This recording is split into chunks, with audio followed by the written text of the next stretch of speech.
అకౌంట్లో చేరి ఈ ఉపవాస ప్రార్థన కుడికలో ఆయన మిమ్మల్ని ఆరాధించే భాగ్యాన్ని మాకు ఇచ్చినందుకు స్తోత్రాలు. మా సహోదరులు అనేక మంది వచ్చినారు ప్రభు, వారందరితో కూడా మీరు మాట్లాడండి, వచ్చిన వారందరితో మాట్లాడండి, కుటుంబంతో మీరు మాట్లాడి ప్రభు తండ్రి ఈ సంవత్సరపు చివరి రోజుల్లో నాయన మిమ్మల్ని ధ్యానం చేసుకోవడానికి మీరు ఇచ్చిన అవకాశాన్ని బట్టి వందనాలు చెల్లిస్తూ యేసు నామములో ప్రార్థించి అడిగి వేడుకొనుచున్నాము తండ్రి. చెప్దాం ఆమేన్. హల్లెలూయా, హల్లెలూయా. కీర్తనాకారుడు అంటున్నాడు చక్కటి మాట, యెహోవా మమ్మలను మరిచిపోలేదు. ఆయన మనల్ని మర్చిపోయే దేవుడు కాదు. కూర్చో, మనం మర్చిపోతాం దేవుణ్ణి. వాస్తవంగా మనం మర్చిపోయి ఆయన ఏమంటాం తెలుసా? దేవుడు మమ్మల్ని మర్చిపోయినాడు, దేవుడు మమ్మల్ని మర్చిపోయాడు, దేవుడు మమ్మల్ని పెద్దగా పట్టించుకోవట్లేదు, దేవుడు మా వైపు చూడట్లేదు అని మనం అనుకుంటాం. కీర్తనకారుడు ఏమంటున్నాడు తెలుసా? యెహోవా మమ్మల్ని మర్చిపోలేదు. మమ్మల్నేనా? యెహోవా ఇశ్రాయేలుని ఆయన బిడ్డలను ఆశీర్వదిస్తాడు. ఇశ్రాయేలేనా? అహరోను వంశస్థులను అంటే యాజక కుటుంబాల్ని ఆయన ఆశీర్వదిస్తాడు. వాళ్ళేనా? యాజకులేనా? పాస్టర్ని విశ్వాసం నేను ఆశీర్వదిస్తావా? ఆయన ఎందుకు భయభక్తులు కలిగి వారందరినీ కూడా ఆశీర్వదిస్తాడు. చెప్పలు కూడా గట్టిగా. ఒకవేళ ఆశీర్వదించబడటం లేదు మేము అని ఎవరైనా అంటే ఈ లిస్టులో మీ పేరు లేకపోతే మీరు ఆశీర్వదించబడరు. ఈ లిస్టులో కానీ మన పేరు ఉందనుకోండి, ఏ లిస్టు చెప్పండి? ఏ లిస్టు? ఇక ఈ కీర్తనాకారుడు చెప్తున్నాడు, యెహోవా మమ్మల్ని మర్చిపోలేదు. ఎవరిని ఆశీర్వదిస్తాడంటే ఆయన ఇశ్రాయేలు అందరిని ఆయన ఆశీర్వదిస్తాడు. అంటే దేవుని బిడ్డలను ఆయన ఆశీర్వదిస్తాడు. మేము దేవుని బిడ్డలం కాదా, మేము చర్చికి రావట్లేదా అని కొంతమంది అనొచ్చు. ప్రియ దేవుని బిడ్డలారా, మేము కూడా ప్రార్థన చేసుకోవట్లేదా అనొచ్చు. కానీ దేవుని వాక్యం అంటది ఇశ్రాయేలును ఆయన ఆశీర్వదిస్తాడంట, అహరోను వంశస్థులను ఆయన ఆశీర్వదిస్తాడంట. చిన్నోళ్ళేమి పెద్దోళ్ళేమి ఆయన యందు భయము భక్తి కలిగి ఉంటే వారందరినీ ఆయన ఆశీర్వదిస్తాడు. చప్పట్లు కొడదాం గట్టిగా. హల్లెలూయా, హల్లెలూయా. ఆయన మర్చిపోయే దేవుడు కాదు మనల్ని. చూడండి, దేవుని వాక్యంలో మనం కాస్త లోతుగా పరిశీలన చేస్తే ద్వితీయోపదేశకాండం 4వ అధ్యాయం 23వ వాక్యాన్ని మనం చూస్తే చూడండి, ఇశ్రాయేలీలు దేవుణ్ణి మర్చిపోయారు అని వాక్యంలో ఉంటుంది. చదువుతారమ్మా? ద్వితీయోపదేశం అమ్మా, వెరీ గుడ్. మీ దేవుడైన యెహోవా మీకు ఏర్పరిచిన నిబంధనను మరిచి మీ దేవుడైన యెహోవా మీకు ఆజ్ఞాపించిన ఏ స్వరూపము కలిగిన విగ్రహములైనను చేసుకోకుండా ఉండినట్లు జాగ్రత్త పడాలి. దేవుడు ఒక ఆగ్రహించాడు మీకు, దాన్ని మర్చిపోకూడదు. మీరు ఇంకోదాన్ని ఆరాధించడం కాదు. అక్క ప్రార్థన చేసినప్పుడు ఒక మాట అనింది, దేవా నీ యందు నీ బిడ్డలు నా ఆత్మ లేనివాడు నా వాడు. చెప్పండి బాబోయ్, బతికే ఉన్నారు కదా అందరూ, ఉపవాసం చేయట్లేదు. నా వాడు కాదు. ఆయన ఆత్మ కలిగి మనం జీవించకపోతే ఆయన బిడ్డలం కాదు మనం. మరి మేమెవరో సార్, మీరు ఎవరో? ప్రభు దగ్గర పోయి, ప్రభు మేము తెలియదా? నాకు తెలియదు బ్రదర్. ఏ పేరు నీ పేరు? ప్రభువా నేను తెలీదా? నీకు తెలీదా? ప్రార్థనకు వచ్చిలా నేనా? మీటింగ్లకు వచ్చిలా నేను? మనం చాలా చెప్పొచ్చు, కానీ ఆయన అంటాడు, I don't know brother, who are you? I don't know. ఆయన ఆత్మ కలిగిన వాడు ఆయన వాడు అవుతాడు, ఆయన ఆత్మ లేని వాడు ఆయన వాడు కాడు. మీరు దేవుణ్ణి మర్చిపోకూడదని దేవుడు ఆజ్ఞలు ఇచ్చాడు.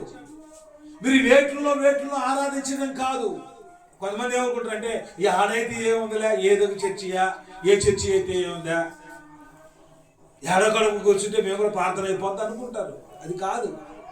ఈ పరిచయం ఏర్పడింది ఊరికే కాదు. అక్క ఒక ప్రార్థన చేస్తూ వచ్చింది, ఆయన ఆత్మ కలిగిన సంఘంగా మనం ఉండాలా, ఆయన బిడ్డలుగా మనం ఉండాలా, ఆయన అభిషేకములో మనం నింపబడాలా. ఏదో చర్చి అని కాదు, ఏదో ప్రార్థనకు పోతే దేవుడి ఆశీర్వాదం వర్షాలు కురిపించేస్తాడు కాదు, ఆయన అందరికీ కురిపిస్తాడు. నువ్వు దేవుని మందిరానికి ఒకవేళ రాకపోయినా ఆ ఆశీర్వాదాలు వస్తాయి ఒకవేళ. కానీ దేవుడు ఆయన బిడ్డలుగా ఉన్న మనము ఏ స్వరూపంనైనా ఆరాధించుకోకూడదు అంటే ఆయన తప్ప. ఆత్మ కలిగిన వారమే మనం జీవించాలి, అభిషేకం ఉండగలిగిన వారమే జీవించాలి. మనం వెళ్తున్న పరిచర్యలో, సంఘంలో ఇదిగో ఇలాంటి వాక్య సందేశం ఉండాలి. నీకు బుద్ధి చెప్పాలి, నిన్ను గద్దించాలి, నిన్ను రూపురేఖలు మార్చి ఆయన ఎదుట నిలవబెట్టవాలని ఒక ఉద్దేశంతో పరిశుద్ధాత్మ దేవుడు సంఘాన్ని ఇచ్చాడు. సంఘం అంటే లైట్లు కాదు, సంఘం అంటే నక్షత్రం కాదు. మా చర్చికి వచ్చాడు నక్షత్రాలు చిత్రంగా ఉంటాయంటారు, అది కాదు. సంఘం అంటే బిర్యానీ కాదు, సంఘం పాటలు కాదు, డాన్స్ కాదు, ఏదో ఒకటి కాదండి. సంఘంలో ఆత్మ ఉందా లేదా అది గుర్తుంచుకో. ఈ పరిచయం ప్రారంభించిన ఆత్మ చేత నింపబడాలని, అభిషేకం చేత నింపబడాలని, వాస్తవమైన బైబిల్ యొక్క చరిత్ర ప్రజలకు అర్థమవ్వాలని. 15 సంవత్సరాల క్రితం నేను ఒక్కడిని అంత దూరం వెళ్ళి తిరుపతి కూడా నాతో వస్తూ అక్కడికి వచ్చేది. ఎందుకంటే ఈ ప్రాంతంలో ఆత్మ కలిగిన బిడ్డలు ఉండాలని. హల్లెలూయా. ఏ రూపంలో మీరు చేసుకోకూడదు. ఆయన ఏ రూపంలో నీకు ఉంచాడో, ఏ ఉద్దేశంతో నేను కొన్నాడో ఆయన నేను మర్చిపోకూడదు. చూడండి, కొన్ని విషయాలు కూడా మనం చూద్దాము. ద్వితీయోపదేశకాండం 8వ అధ్యాయం 11వ వచనం చూడండి ఒకసారి. 8:11 చూడండి. 8:11 నేడు ఆజ్ఞాపించు. అమ్మా 8:11 కదా. విధులను కట్టలను అనుసరింపక నీ దేవుడిని యెహోవాను మరిచి కడుపారా తిని మంచి ఇల్లు కట్టించుకొని వాటిల్లో నివసింపగా నీ పశువులు, నీ గొర్రె మేకలు, అదిగో నీకు ఉంటుందిరా పండగ. హలో, ఒక్కొక్కడికి ఉంటుంది పండగ. నీ దేవుడిని యెహోవాను నువ్వు మరిచి నువ్వు కడుపారా తిని ఇల్లు కట్టించుకొని ఏసీ పెట్టుకొని బాగుండి తప్పు కాదు, అన్నీ ఉన్నారు మనకు. అయితే దేవుణ్ణి మర్చిపోవద్దు అని చెప్తున్నాడు. ఇశ్రాయేలు ఏం చేశారండి, బాగా తిన్న తర్వాత వాళ్ళకి దేవుడు ఎవరో గుర్తు రాలా. అందుకని అప్పుడప్పుడు మనం ఉపవాసం ఉండాలా. అప్పుడప్పుడు ఉపవాసం ఉంటే ఆరోగ్యానికి కూడా చాలా మంచిదని 100 సార్లు చెప్తున్నా. మీ గ్యాస్ ట్రబుల్ ఉండే వాళ్ళు ఎవరో చేతులు ఎక్కడైనా మీరు ఉపవాసాలు ఉండరు, గ్యాస్ తగ్గిపోతాయి. నిజంగా చెప్తున్నా. ఆ మసాలా ఈ మసాలా తిని లోపలంతా గ్యాస్కి పులిదేవులు తేపి తేపి తేపి దానికి మళ్ళా డ్రింకులు తాగి మళ్ళా ఇదేపి నిజంగా చెప్తున్నా, మీరు గారు పాజిటివ్ ఉంటే మీ గ్యాస్ ఇట్టుపోద్దు, అడ్రస్ లేకుండా పోతాయి. నిజంగా సీరియస్గా చెప్తున్నా.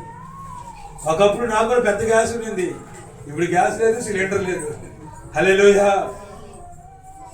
మీరు కడుపారా తిని దేవుణ్ణి మర్చిపోతారేమో. ఇశ్రాయేలు చేసింది అదే కదండి. ఆ తెల్లని తీసుకు ఉండేవాళ్ళ. ఆ తెల్లని తర్వాత యెహోవా ఎవడు మమ్మల్ని ఎందుకు తీసుకొచ్చావు, మాకు రొట్టెలేయి, చేపలేయి, మాంసం ఏది. ఎంత తింటారు నాకు అర్థం కావట్లేదు. దేవుని బిడ్డ చాలా జాగ్రత్తగా ఉండాలి. తినద్దని నేను అనట్లేదని మనం తినాలి. అయితే తిని మర్చిపోతారేమోనని. ఏం మర్చిపోతే ఏమవుతుంది అంటే దేవుని యొక్క ఆశీర్వాదం నుంచి దూరం అయిపోతావు, దేవుని యొక్క ఉద్దేశం నుంచి దూరం అయిపోతావు, దేవుని చిత్తం నుంచి తొలగిపోతావు. దేవుని ఉద్దేశంలో లేకుండా నువ్వెన్ని ఉంటే ఏందండి, నీకు ఎంత ఉంటే ఎంత ఆస్తి ఉంటే ఉంది, ఎంత సంపాదించుకుంటే ఉంది, ఎన్ని బిల్డింగ్లు కట్టుకుంటే ఉంది, ఎంత డబ్బు బ్యాంకులో మరిగితే ఏముందండి ఆయన లేకుండా. హల్లెలూయా. యెహోవాను మర్చిపోతారేమో మీరు. చూడండి, ఒక ఆయన ఏమంటారు చూడండి, కీర్తన గ్రంథంలోనే 13వ కీర్తన 1 చూడండి. ఈయన చూడండి, దేవుని మీద నిష్ఠూరం చేస్తున్నాడు. దేవుని మర్చిపోతే ఆయన మీద నిష్ఠూరం అవుతారు. చూడండి, కీర్తన 13:1 చూడండి. యెహోవా ఎన్నాళ్ళ వరకు నన్ను మర్చిపోదువు. ఎప్పుడు మర్చిపోతాడండి ఆయన? ఇది చూడండి డైలాగ్. ఎన్నాళ్ళ వరకు నన్ను మర్చిపోదు, నిత్యము మరిచెదవా, ఆ రోజు నిత్యం మర్చిపోతావా నన్ను? నాకెంత కాలము విముఖుడవై ఉందువు, నాకు ఎంతకాలం నువ్వు నీ మొహం అట్టు పెట్టుకొని ఉంటావు? ఎంతవరకు నా మనస్సులో నేను చింతపడుదును? నేను ఎన్ని రోజులు బాధపడాలా? వచ్చి నన్ను పలకరియాలి కదా. మమ్మల్ని పలకరిస్తున్నావు నువ్వు, నీ మొహం అటు తిప్పుకొని ఉంటివి. అయినా ఎంతకాలం మర్చిపోతావు మమ్మల్ని? ఎంతవరకు నా హృదయంలో పగలంతయు దుఃఖక్రాంతుడై ఉందును? అబ్బా, ఎంతకాలం నేను పగలంతా దుఃఖక్రాంతులుగా ఉండాలి? ఎంతవరకు నా శత్రువు నా మీద తన్ను హెచ్చించుకొనును? ఎంతకాలం నా శత్రువు నా మీద హెచ్చించుకుంటున్నాడు? ఇప్పుడు ఎంతకాలం ఉండాలి అట్లాగా? యెహోవా నా దేవా, యెహోవా నా దేవా, నా మీద దృష్టించి, అయ్యా నాకు దృష్టించయ్యా నా మీద, నాకు ఉత్తరం ఇమ్ము అయ్యా. హల్లెలూయా. ఆయన మర్చిపోవడం ఏంటంటే దేవుడు ఏమన్నాడండి? నేను నిన్ను మర్చిపోలేను, నిన్ను అరచేతుల్లో చెక్కున్నాడు ఆయన. అరచేతుల్లో చెక్కుంటే ఇంకెక్కడ మర్చిపోదు? ఎక్కడ ఇక్కడ అరచేతులు చూసుకున్నప్పుడు నువ్వు కనిపిస్తుంటివి, నీ రూపమే కనిపిస్తుండే. అర్థం చూసుకుంటే తర్వాత అరచేతులు చూసుకున్నప్పుడు నీ మొహం కనిపిస్తుండే. ఈయనేమంటాడు చూడండి, ఎంతకాలం మర్చిపోతావు మమ్మల్ని, ఎంతకాలం విముఖులమై ఉంటావు, నీవు మొహం చూపించలేదు, నేను అడిదిరిగి ఉండవు అని ఆయన మీద ఇష్టపడుతున్నాడు. వాస్తవం అది కాదు. ఆయన మర్చిపోడండి, మనమే మర్చిపోతాం. హల్లెలూయా. మనం మర్చిపోతాం తప్ప ఆయన మనల్ని మర్చిపోడు. అందుకనే కీర్తనకారుడు అంటాడు, యెహోవా మమ్మల్ని మర్చిపోలేదు, యెహోవా మమ్మల్ని ఆశీర్వదించును, ఇశ్రాయేలు ఆశీర్వదించును, అహరోను వంశస్థులను ఆశీర్వదించును, పిల్లలనేమి పెద్దలనేమి ఆయన యందు భయభక్తులు గల వారిని ఆయన ఆశీర్వదిస్తాడు. గట్టిగా గట్టిగా హల్లెలూయా, హల్లెలూయా, హల్లెలూయా. మరణ పాత్రుడా నయ్యున్న నాకై మరణించితివా సిలువలో, కరుణ చూపి నీ జీవ మార్గాన నడిపించుమో యేసయ్యా. వేలాది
నీకేమిచ్చి రుణం తీర్చగలను?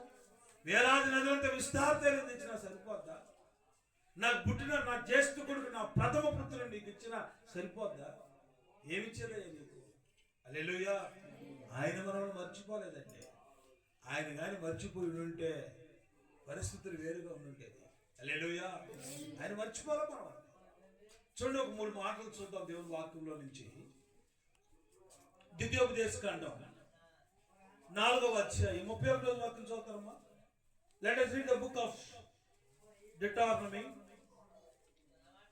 4వ అధ్యాయం 3వ వాక్యం చూడండి ఒకసారి. నీ దేవుడైన యెహోవా, నీ దేవుడైన యెహోవా కనికరము కలిగిన దేవుడు, కనికరము కలిగిన దేవుడు కనుక నిన్ను చెయ్యి విడవడు, ఆయన నిన్ను చెయ్యి విడవడు, నిన్ను నాశనము చేయడు, నిన్ను నాశనము చెయ్యాడు. తాను నీ పితరులతో ప్రమాణము చేసిన నిబంధనను మరిచిపోడు. చప్పట్ల గట్టిగా మరచిపోడు.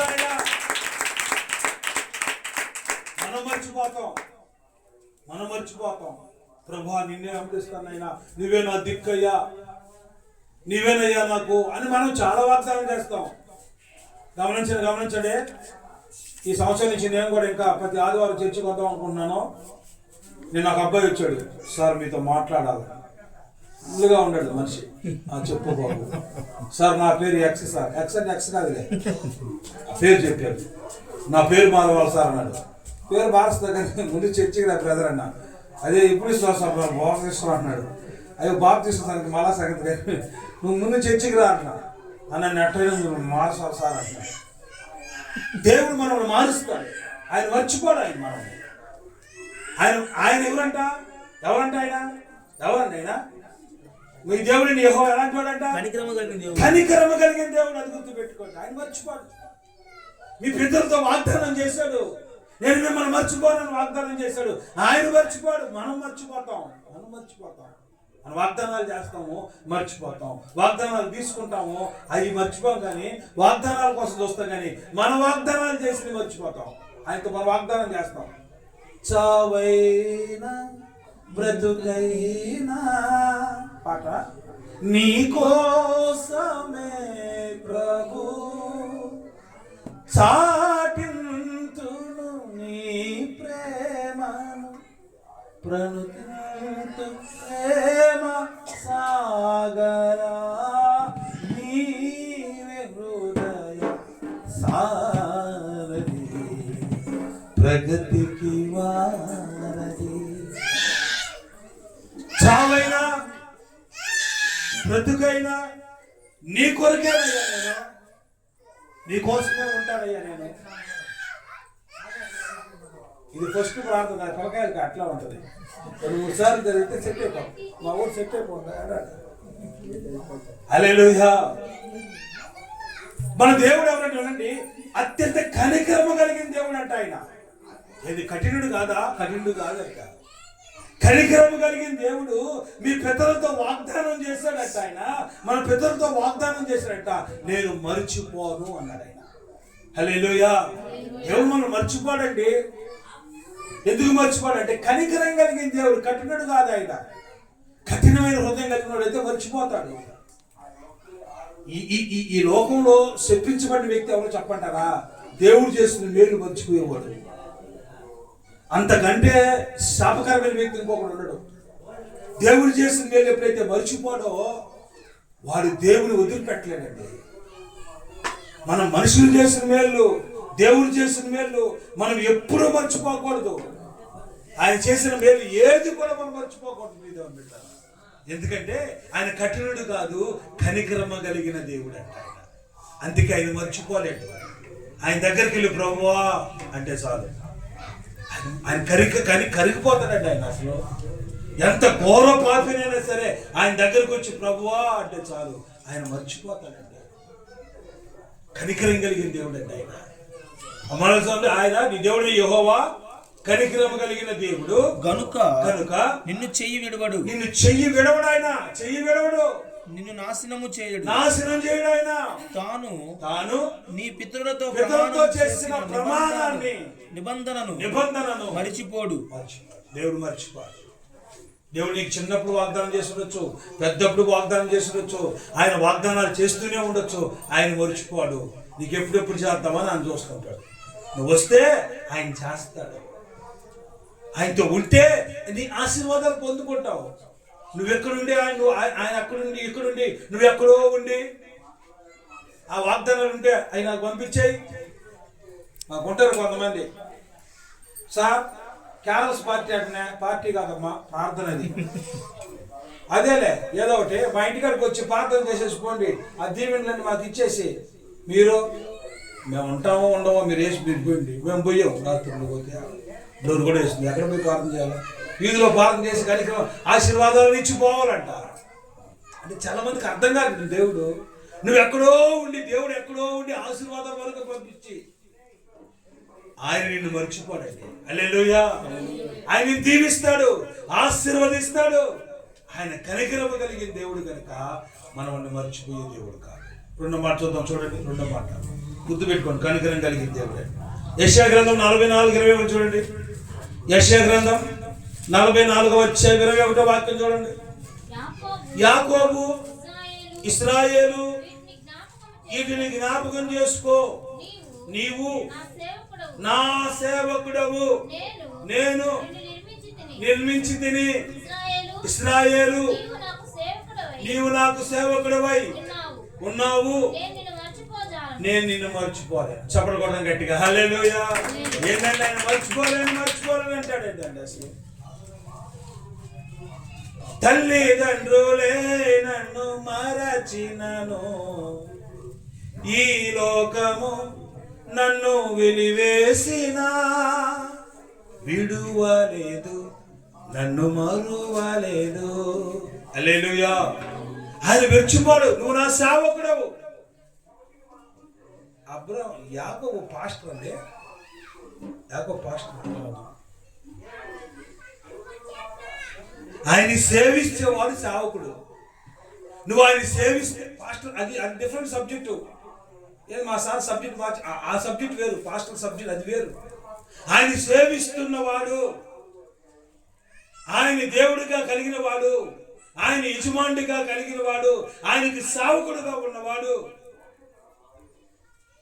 ఆయన సేవకుడు. షడ్రక్ మిషక్ అబేద్నెగోలు ఏమన్నారు? మేము సేవించుచున్న దేవుడు అగ్ని మండకములోంచి తప్పించి రక్షించుటకు సమర్థుడు. ఒకవేళ మేము చనిపోయినా చనిపోతాం కానీ ఇంకొకరిని సేవించము అన్నారు. అది విషయం. నువ్వు నా సేవకుడవి, నువ్వు నన్ను సేవిస్తున్న వ్యక్తివి, నువ్వు నా సొత్తు, నేను నిన్ను మర్చిపోలేను అన్నాడు. హల్లెలూయా. చెప్పండి హల్లెలూయా. యాకోబునే మర్చిపోలేదండి దేవుడు. యాకోబుకి ఎంత మోసగాడని మీ అందరికీ తెలుసు, ఎంతో మోసం చేశాడని తెలుసు. అయినా యాకోబుని మర్చిపోలేదు దేవుడు. యాకోబుకి నేను దేవుడిని అని చెప్పుకోడు. ఇప్పుడు మీ ఫ్రెండ్ ఎవరైనా మీ ఫ్రెండ్ ఎవరు అనుకోండి, వాడు దొంగ అనుకోండి, మీ ఫ్రెండ్ మంచి దొంగ అనుకో, మీకు తెలియదు, మీ ఫ్రెండ్షిప్ చేస్తాడు వాడితో. ఇలాంటి మా ఫ్రెండ్ ఏం చేస్తాడు సార్, అప్పుడప్పుడు బూట్లు తెస్తాడు, షూలు తెస్తాడు, బండి ఎక్కించుకొని చెప్తుంటాడు, కేక్ తెచ్చిస్తుంటాడు, బిస్కెట్లు తెస్తుంటాడు. ఇతను మంచివాడు సార్. ఇతను ఒక రోజు మీకు తెలిసింది ఇది పెద్ద దొంగ అని తెలిసింది అనుకోండి. అప్పుడు మీ ఫ్రెండ్ చెప్పుకుంటారా, వాడితో నేను మాట్లాడలేదు, ఇప్పుడు వాడు పెద్ద దొంగడు, మంచోడు కాదు, మంచోడు అనుకో నేను చేశాను. వాడు మాటలు చూస్తే మంచోడు కాదు, వాడు పనులు చూస్తే దొంగడు. అప్పుడు కలవట్లేదని చెప్తాం మనం అటు చెప్తాం మనుషులు. దేవుడు అట్లా కాదు. యాకోబు మోసగాడైనా యాకోబు నా సేవకుడు, నేను అతను మార్చుకున్నాను, అతనికి నేను దేవుడిని చెప్పుకున్నాడు ఆయన. హల్లెలూయా. అలా దొంగకి దేవుడిని చెప్పుకున్నాడండి, మోసగాడికి దేవుడు. అంటే ఎంత ప్రేమించాడో చూడండి ఆయన యాకోబుని. అంటే ఒక మోసగాన్ని కూడా ప్రేమించగలిగిన శక్తి ఆయనకు ఉందండి. నువ్వు నా సేవకుడివే, నేను నిన్ను మర్చిపోలేను. హల్లెలూయా. ఎన్ని శ్రమలు పడినా, ఎన్ని బాధలు పడినా మరలా యాకోబుని తిరిగి నిర్మించిన వాడు దేవుడు. యాకోబుని ఇశ్రాయేలుగా మార్చిన వాడు దేవుడు. కాబట్టి ఎవరైతే ఆయన దగ్గరకు వచ్చి, ప్రభువా నేను మోసగాడినేనండి, నేనేం మంచోనేం కాదండి, నేను పైకట్టున్నా నా లోపలంతా నీకు తెలుసు. నువ్వు కానీ ఫిలిమే చూపించావు అనుకోండి, సీసీ కెమెరాలు పెట్టావు అనుకోండి, మా ఊరు తన్నదే, నువ్వు కానీ అరిసావు అనుకో, మీ మేడం నీ తలలో సీసీ కెమెరాలు పెట్టుంది, నీకు తెలిసిపోద్ది, మేడంకి నీ చేత కొట్టిస్తారంటే, నువ్వు అబద్ధాలు చెప్తున్నావు, నా తలలో సీసీ కెమెరాలు ఉండవు అంటున్నావు. అది నిజమే, సీసీ కెమెరా తలలో ఉండదు, కానీ స్కానింగ్ వేస్తాడు ఆయన స్క్రీన్ మొత్తం. కాబట్టి దేవుడు మనల్ని మర్చిపోవట్లేదు. అది ఎన్నిసార్లు చెప్తాను, ఆ గొప్పనే మర్చిపోవాలా, నేను ఎట్ట మర్చిపోతాను చెప్పండి. మనల్ని ఎందుకు మర్చిపోతాడు ఆయన? మనం అంటాం చాలాసార్లు, దేవుడు మమ్మల్ని మర్చిపోయినాడు, దేవుడు మాతో ఉండట్లేదు ఈ మధ్య, ఆయన ఏదో మాకు దూరంగా ఉన్నాడు. మనం దూరం అవుతాం కానీ ఆయన దూరం అవడం ఏంటి అసలు?